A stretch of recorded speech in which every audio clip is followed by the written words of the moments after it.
it was a Celtic Rangers game, and Davy Cooper was going through, and Big Roy Aitken was jostling with him, and Aitken won the ball and played it back. And what you used to get on, you used to take cutaways, that's close-ups of the players, so that they could edit points, so that they could edit it up, when they're doing the highlights. And Davy Cooper, there's a close-up of Davy Cooper, and he's walking away, and you could see him, you can move, and he's going, Roy, and he does this elbow movement and goes, for F's sake. and I don't know what Aitken would be, pleading his innocence. Shirley, Roy was known as Shirley. But do you know, see the internal things that go on in a football game. I love that. People talking about what he said, what he did not. Coisty tells a story about playing against Paul McStay, and he said people never saw it, but he would pretend to stub a fag out in Mo Johnston's head, things like that. Really? Yeah. I always remember one, Peter Latchford.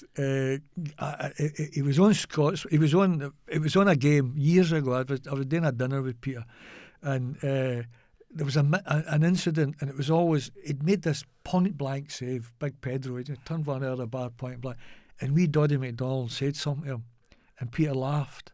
And I said, what was it? He says, I made this save. He says, wee Doddy said to him, he says, I thought you'd have held that, big man.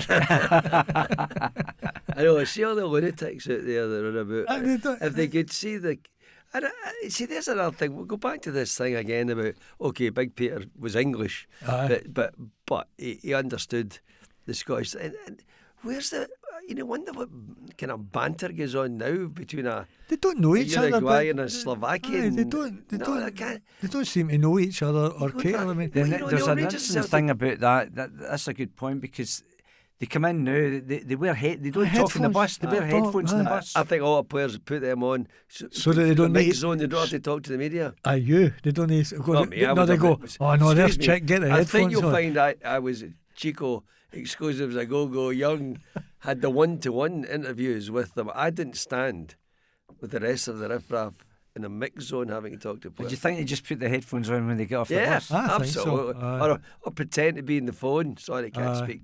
I also remember seeing coming outside Celtic Park. I was filming there for some Chris Sutton coming out and all the fans, and he was on the phone. See that? Just seemed, yeah. My favourite one about coming off the bus was Big Jock Wallace. It was got to be early 80s. It was a League Cup final, and the guy says to him, Jock, how are you feeling for today? And he goes, I fancy it very strongly, son. Fancy it very strongly. I can feel the battle fever mounting. I've got the battle fever on, son. Big Jock was mental. I loved him, but it was. His books, his book, Football is the Wallace Religion by Jock Wallace. My pal Graham Clark, I was Graham's best man. Was it Biffy that wrote that? Wrote that. Well, if he talks about a player, it always finishes with, he was a good servant to the club, but in the end, he had to go. Every single one of them. Forget the ball, get on with the game. Subscribe now. And remember, it costs you nothing.